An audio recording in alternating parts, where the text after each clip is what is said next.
I want you to imagine that you're on holiday. The sun is shining, your favourite music is playing in the background. Children are laughing and staring in sheer amazement. Adults are laughing and taking pictures and are almost as amused as their children. Next, a friendly, enthusiastic voice comes over the speakers, and a pretty young woman walks out onto the platform and announces, "Welcome to the show." With that, an explosion of salty water as the most beautiful creatures are right in front of your eyes. They perform an intricate choreographed display, full of leaps, jumping through hoops and splashing the audience, showing off power and grace. The dolphins take their final bow on centre stage, smiling and waving to the audience, before sinking back into the blue.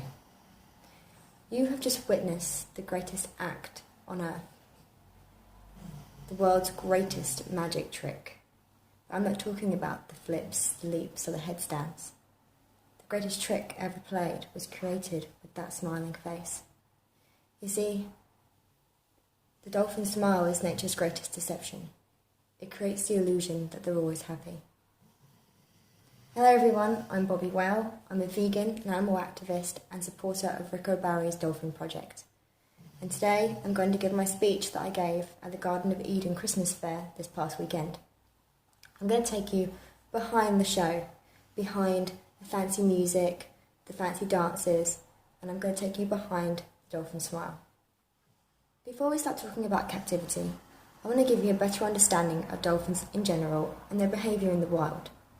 All dolphins, including killer whales or orcas, are known as cetaceans. All cetaceans are known to be highly intelligent social creatures, with their own accents and even languages, and sound, which includes sonar, being their primary sense. In the wild, they live in family groups called pods, with orcas staying with their mothers their whole lives, even the males. Siblings act as aunts, and grandmothers continue to help their adult offspring care for their grandchildren. They can swim over 100 miles a day and dive over 100 metres deep. They take great pleasure in interacting with people, surfing, bow riding, and have saved the lives of many humans throughout history. Now let's go back to that marine park. Let's take away the things that we like. The pop music, the cheerful staff, the names of the characters the dolphins play. Let's even take away that iconic smile. What are we left with? Clear water, blue and white walls, big windows, and a few man-made toys. Now let's look at the dolphins. What are they doing? In the wild, they would be on the move, chatting away, maybe hunting, maybe dozing as they go, perhaps playing a game of seaweed tag or annoying a passing sea turtle. The dolphins here aren't doing that. In fact, they're not doing much at all. There's a large male orca bull logging at the surface. His dorsal fin, which should be standing proud at 2 metres tall, is pathetically flopped over his back. There's a few dolphins circling the tank, while another one head bobs, bouncing back and forth, tail hitting the bottom before head bouncing back to the surface. While one chews on the concrete walls, another bites the metal gates in anger.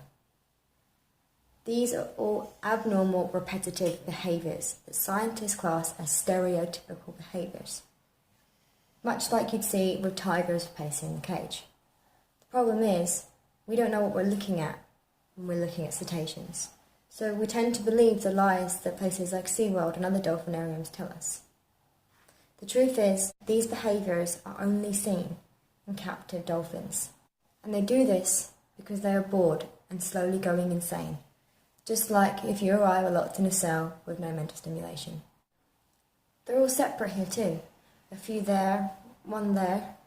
No friends, no family, just a bunch of dolphins forced to share the same cramped space. In the wild, they stay with their families, forming long-lasting friendships and bonds. Mixing with other pods on social occasions and having cliques and groups just like we have. Their complex family and social groups are much like us in that they have accents and cultures.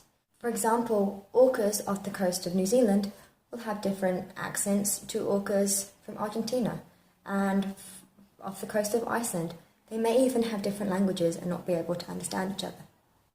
They also have different hunting techniques and prey, and these behaviours and strategies are unique to these specific pods. A dolphin's tank is small, barren, and full of harsh chemicals like chlorine that they use to try to keep the tank clean. You see, what you don't know is that they never actually remove the waste from these tanks, so they just filter them through ineffective filtration systems. So dolphins are always swimming in their own waste. Even the largest tank is less than 1% of a dolphin's natural habitat. There are no rubbing rocks, no beaches, no kelp forests or tides or currents. Nothing in those tanks remotely resembles that of their natural ocean habitat. Even their primary sense is a downfall for them, with their echolocation constantly bouncing off the walls and windows, and constant noise from music and screaming people. If we look at cetaceous intelligence, these are one of the most intelligent beings on the planet, comprehending material that even chimpanzees have struggled with. There is no possible way that we can give dolphins enough mental stimulation and enrichment to keep them happy and healthy in captivity. Almost all suffer from depression and are on constant medication, not only for their mental illness, but antibiotics due to their weakened immune system as a result of their depression and their poor living conditions. In the wild, cetaceans live long lifespans, with milestones much like our own: infancy, teenagers, and so on. There's an orca known as Granny, who is 103 years old. She still lives with her family, her sons and daughters, and even her great-great-grandchildren. In captivity, the average age for an orca is 10 years old, and most killer whales don't survive their first year of life. Dolphins are also self-aware. That means when they look in the mirror, they know exactly who they are looking at. They have signature whistles for each other, much like we have names. They even have the part of the brain that we don't have, which allows them to process feelings, emotions, and relationships to a level that we can't even begin to understand. When dolphinariums buy, trade, sell, and capture dolphins, tearing apart mothers and calves, friends and siblings, this devastates them. Many are driven to suicide because they simply cannot handle loss of a loved one. Now, if we look at dolphins' relationships with people, this is vastly different between captive and wild dolphins. If we take orcas, for example, the killer whale, the ocean's top predator, capable of hunting and killing the largest of whales and even great white sharks. A fearsome predator, right? Well, there has never been a documented case of a killer whale harming a human ever in the world. Ever. And yes, orcas do come in regular contact with humans. You can go kayaking with them, and in some places you can even swim with them. In captivity, orcas and other dolphins are responsible for injuring both the public and trainers hundreds of times. And orcas are responsible for killing 4 people. 3 of those were trainers, and 2 of those head trainers. One was Alexis Martinez in Laurel Park, killed by Quito. The other was Dawn Branshaw, head trainer of SeaWorld, Florida, the best of the best. She was killed by Telecom in 2010. If orcas and other cetaceans were happy, if they loved and had a special connection with their trainers, this wouldn't happen. In fact, the risk of injury to trainers is so great that they're not even allowed in the water with orcas anymore. If Telecom is in the water, they're not even allowed on the stage. You see, when dolphinariums put dolphins in captivity, they take away everything that makes a dolphin who they are away from them. I'm going to touch briefly on another secret that dolphinariums don't want you to know. Now, I could do an entire speech on this alone, so I'm going to try and keep it quick. Off the coast of a small town called Taiji in Japan, every year between September and April, thousands of dolphins will be driven into a secret cove to their deaths. This is not tradition, and this is not culture. In fact, most of the people in Japan don't even know this is happening. This is funded by dolphinariums.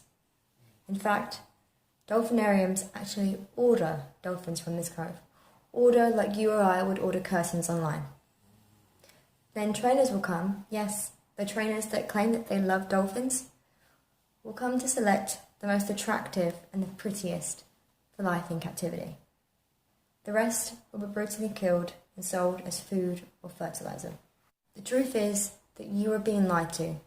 You are being used, and your money is being used to abuse, torture, and kill dolphins around the world, so that SeaWorld and other dolphinariums can make billions of pounds a year. The best thing, and actually the easiest thing that you can do, is go to www.dolphinproject.net and take the pledge to never go to a dolphinarium, a Swim with the Dolphins program, or a dolphin show again. Simply don't buy a ticket. If the demand stops, the killing stops. Spend your money at parks without captive dolphins. Or if you want to see dolphins, go and see them in the wild. Go on a whale or dolphin watching trip.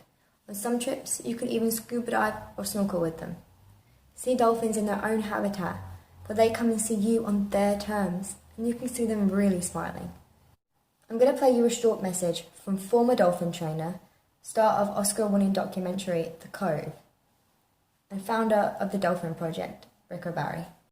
Hi, I'm Rick O'Barry, and I have a request for all travel agencies of the world. Please stop supporting animal cruelty by sending tourists to dolphinariums like SeaWorld. I've worked with dolphins both in the wild and in captivity for more than 50 years. For 10 years, I worked as a dolphin trainer. I captured and trained dolphins that were used in the popular television series Flipper. I have witnessed firsthand how devastating captivity is for these animals. This is why I've dedicated the last 46 years of my life to fighting for their freedom. Laurel Park is one of the largest tourist attractions in Spain. It's very similar to SeaWorld and other dolphinariums. Here you can see one of the orcas at Laurel Park. She's been locked up in a very small space. She's completely tormented by her confinement and repeatedly slams her head into the metal gate. And this is Quito. Quito was just a young orca when SeaWorld separated him from his mother and later sent him to Laurel Park. In nature, Quito would swim more than 150 kilometers a day. He would spend his entire life with his mother and his family. The orca show at Laurel Park is one of the saddest and most pathetic things I have ever seen.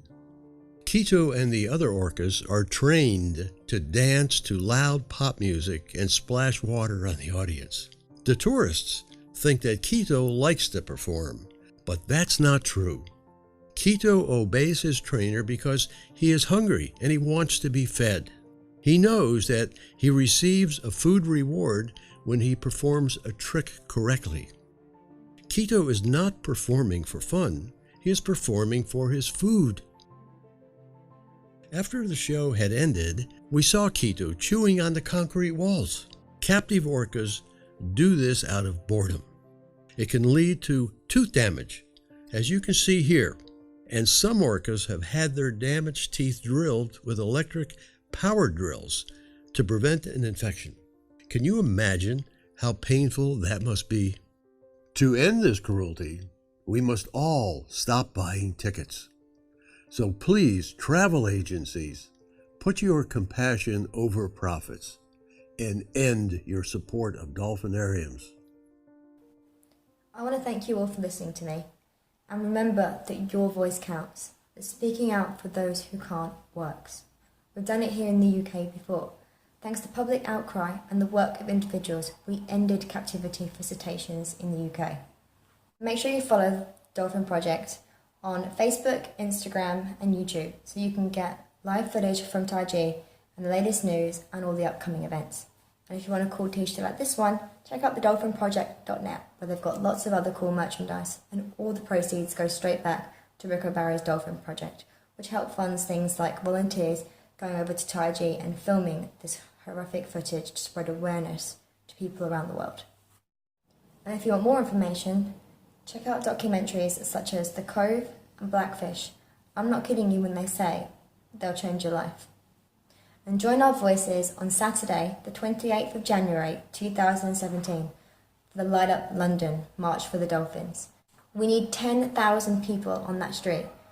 I know it sounds like a lot, but we did it before for the whales and we can do it again for the dolphins.